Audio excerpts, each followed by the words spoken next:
Ever since coming to market, Ford's 6th generation pony car has quickly overtaken the Camaro to become the best-selling American sports car on the market. Today I'm driving the 2015 GT model, equipped with the more desirable 5-liter Coyote V8.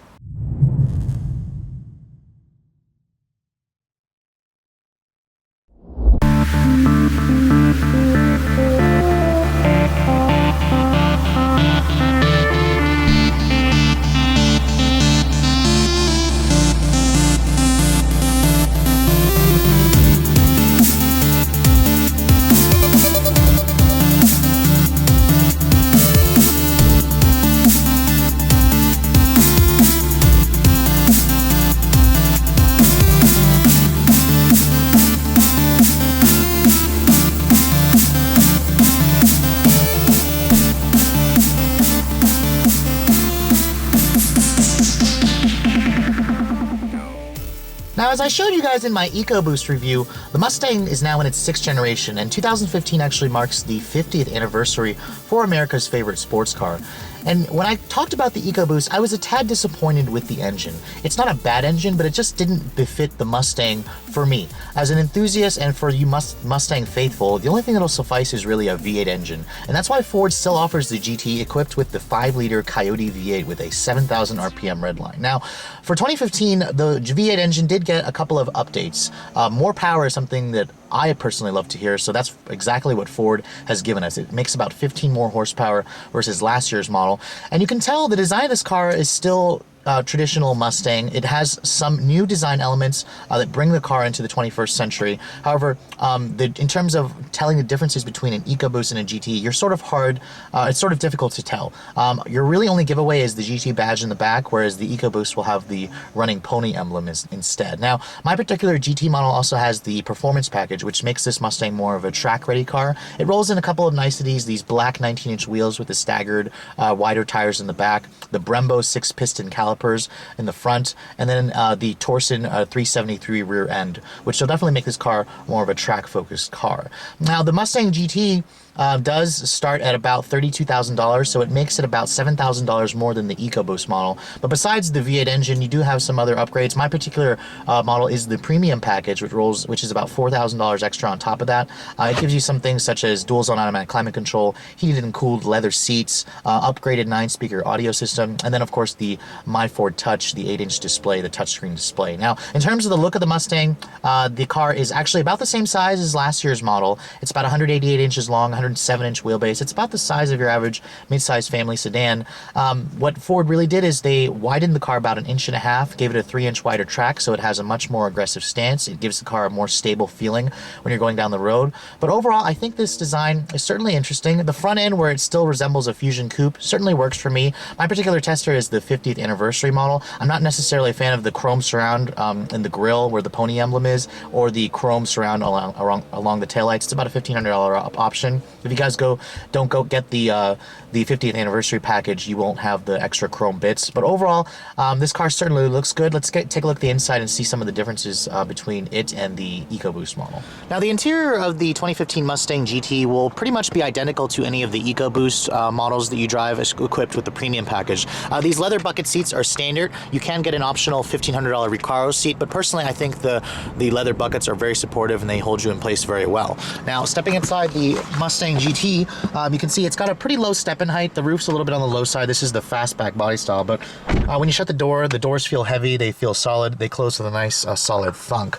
Now, every Mustang will come standard with push-button start, as the previous model didn't even offer push-button start even as an option, so it's nice that Ford gives that to you as standard equipment. So here's the engine start-stop button. I actually do like the location of it down here right by the shifter. All you have to do is put the clutch in and push the button to start the engine. And immediately, once I start the car, I'm definitely liking the way that 5-liter V8 engine sounds. It just has a much more meaty, much more aggressive noise versus the EcoBoost. Whew. and it makes a really, really nice sound. I definitely can't wait to get this car out on the road and show you guys what it's like to drive. Now, the Mustang's interior was heavily upgraded, as I showed you in the EcoBoost. I'm not going to go too much in depth with this interior.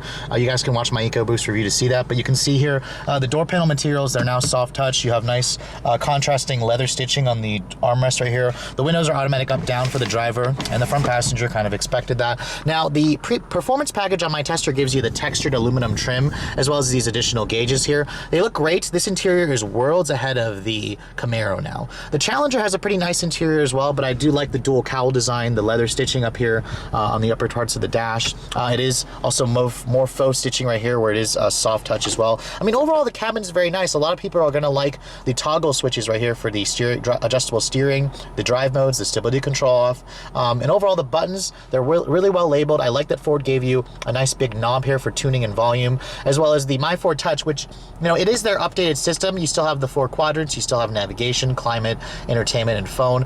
Expect Ford to replace this with Sync 3 in the coming years, as people still haven't really gotten used to the My Ford Touch. Honestly, it's my least favorite part of the interior, but it does work well. Now, the 6-speed manual in the My Tester is the standard transmission. For about $1,200, you can get the automatic, but why would you want to get the automatic? You want the stick. It has really short throws. It feels really good. I really like that new shifter knob. It feels really good in your hands. When you put the car in reverse, it does give you a backup camera, and it has trajectory and parking sensors, and it's just a really, really good backup camera system. Standard on every Mustangs, by the way, is that backup camera. Now, in terms of the gauges here, the Premium does give you a slightly updated instrument panel gauges here with the screen. You do have you can control the gauges via this controller right here, which you can go between your trip computer. You can see all your different settings, your different oil temperature, your air inlet temperature, your voltage. It's a really elaborate display. You can even access some things such as the track apps, for example here, which will give you a line lock, which if you want to do burnouts, I'm not going to show you guys that here, or the launch control, which of course even Ford says is for track use only. Yeah, right, I'm sure owners will definitely like to use that off the track as well.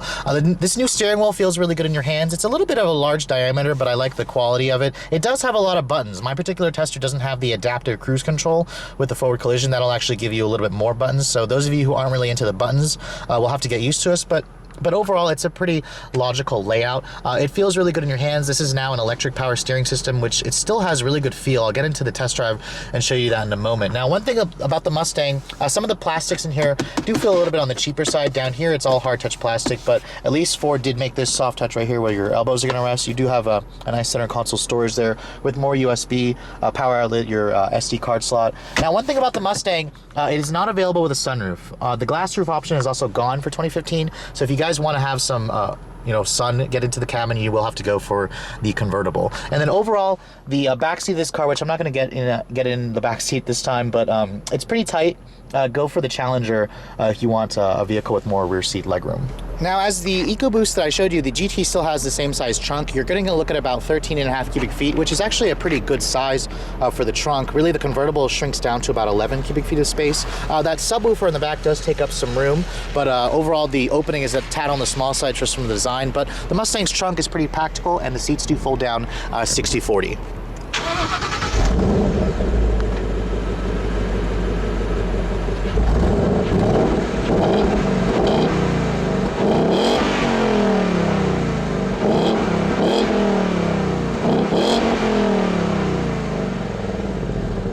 Now, underneath the hood, this is where you Mustang faithful are going to start drooling. This is the company's 5-liter Coyote V8 engine. It doesn't actually have direct injection, but it is double overhead cams. It has variable valve timing. The numbers are pretty impressive for a 5-liter, 435 horsepower and 400 foot-pounds of torque, which makes it about 15 horses stronger and about 10 pound-feet of torque stronger versus last year's model. Now, the GT for now is the hierarchy in the engine lineup. Ford will be introducing that GT350 equipped with the 5.2-liter V8 later on this summer. That'll be launching. But for now, this engine is basically the engine that a lot of Mustang buyers will want to go with. Fuel economy, if you care, is rated at 15 in the city, 25 on the highway with the 6-speed manual. You get 16.25 if you go for the automatic, but why would you do that? Go for the stick, of course. This engine does run on regular gas, but Ford says to get the full 435 horsepower, you need to use premium. And of course, this car is rear-wheel drive. Let's get out on the road and see what it's all like to drive, shall we? All right, so first setting off in the 2015 Mustang GT. If you guys haven't had a chance to drive a modern Mustang, you really need to go to your local Ford dealer and do so.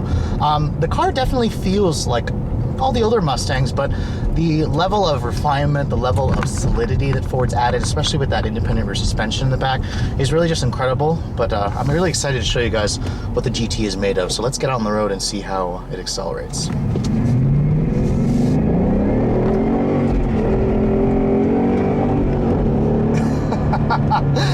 And it definitely, this is definitely how a Mustang needs to drive. That EcoBoost model just didn't have the pull that I need a Mustang to have, that I expect a Mustang to have. And even with the track package, these tires, these Pirelli tires need to warm up because this car gets a little skittish when you get heavy with the throttle for sure.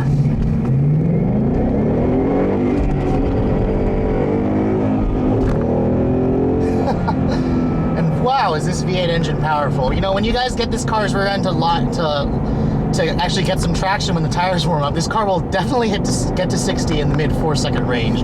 I've seen it between about 4.2 to 4.5. It feels like a 4.5 second car for sure. And this thing is fast. And this is what makes a Mustang so exciting, is the V8 engine noise it makes. Actually, I may actually think it's a little too quiet. A lot of owners, I'm assuming, will probably put a much more barking exhaust note in the back, just because it's a little too subdued, especially for one equipped with the performance package like this. Now, the 6-speed manual in this GT model is also excellent. It has really short, crisp shifts. The clutch is really engaging, really forgiving as well.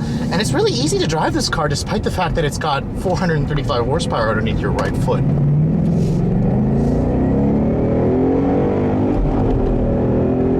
That was definitely a little bit of wheel hop and chirp into third, and this car is just ridiculous how fast this thing. And this is exactly why, you know, I showed you guys that 370Z. You know, for the amount of money that the Nissan's charging for the Nismo Z, you can get this GT Mustang with a V8 and 435 horsepower and 0 to 60 in 4.5 seconds. You're basically keeping up with a BMW M3, a Mercedes C63. I mean, those cars are a little bit faster this year with the redesigns, but really for the bang for the buck, the Mustang GT is where it is all at. Now, even though I've got the performance package, which gives you, stiffer suspension, this car still rides really well. I'm very shocked how well it rides. I mean, you can credit that to the independent rear suspension, which has unfortunately added a little bit of weight. This Mustang GT weighs about 3,700 pounds, which makes it about 100 to 200 pounds heavier versus last year's model. But you can see here, you will notice the suspension is very tight.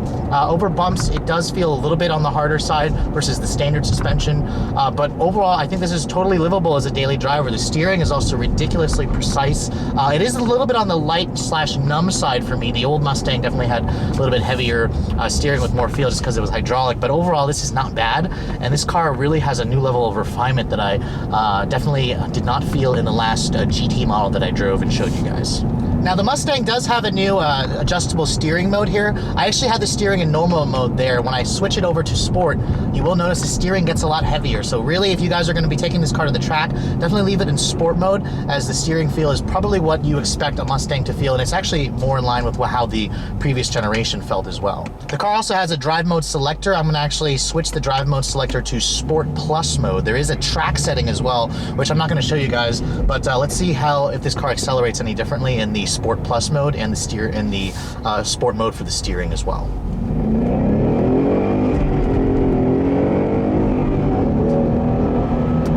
Immediately, I'm noticing just how much more aggressive feeling the throttle is, especially when you put your foot down. This car is unbelievably fast, and to be honest, you really have to get the Mustang with the V8. The EcoBoost is great, it gets great gas mileage, but if you're a real enthusiast and you're looking for a track toy for the kind of performance bang for your buck, you really can't beat the Mustang GT. But coming up to the conclusion of this review, I have to say I'm really impressed with this 6th generation Mustang. Ford basically took all the issues I had with the old model and fixed it and addressed it with this new model, and I have to say this thing is really good. It feels like a proper sports car, and you don't have to make a bunch of excuses for this car, such as the old one, which had the harsh ride, the cheap interior. This thing feels like it was developed and built to be a sports car first and a muscle car second, and that's exactly how I really saw myself liking a Mustang more and more, and I really like the direction that Ford has gone with this Mustang. Now, regarding the numbers here for the price, as I said in the beginning of the video, the Mustang GT starts at about $32,000 for a base model. The base model is about $7,000 more than an EcoBoost. Is it worth that money for all that power? Abso-freaking-lutely, it's worth that money. Now, if you guys want the premium package like I'm driving, this is about $4 grand more. My Tester also has a couple of other niceties on it. It has the performance package for $2,500. It has the 401A upgrade package for $1,800 that gives you blind spot monitoring. You have memory seating. You have upgraded shaker audio. This one also has the anniversary, the 50th anniversary package for $1,600. And then, of course, another couple of things, the enhanced security, the rear parking sensors. All in, my Mustang is rather pricey. This one stickers for about $43,900, which is pretty eye-watering amount of money, considering, you know, you could get that EcoBoost model for about 10 grand less. If you look at a Genesis Coupe, it's about 10 grand less. But if you compare this car to its V8 competitors, such as the Camaro, the Challenger, the Mustang is more expensive by a couple $1,000s. Is it worth the money? I personally think it is. The Camaro, I'm not really a fan of the fact that you can't see out of it. The Camaro does handle a little bit better if you guys go by the numbers, but Chevy is getting ready to redesign that car. The Challenger, I haven't really always been a fan of. If you really just want something more of a boulevard cruiser or a true muscle car, you know, go with the Challenger. It gives you more power, but it's also a bigger, heavier vehicle. But anyways, if you guys are in the market for, you know, an all-around sports car like this, with a V8 engine and for, you know, not for too much money, honestly, considering the performance, definitely put Ford's Mustang at the top of your list. Really, there's very few cons that I've been seeing with this car. The back seat's on the cramped side.